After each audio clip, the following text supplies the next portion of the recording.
an environmental health officer.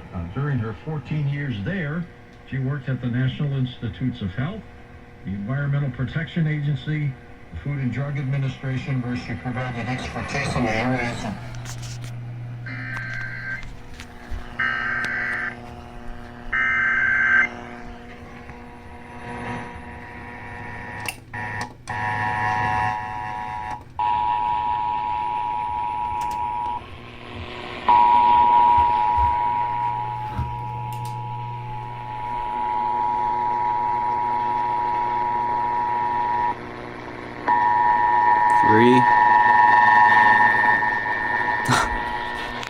This is a coordinated monthly test of the broadcast stations in your area.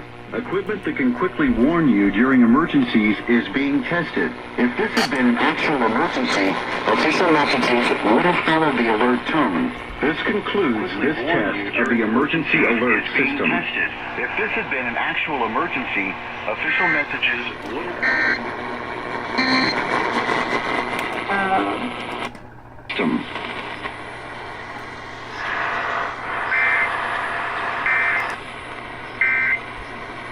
The middle of chaos.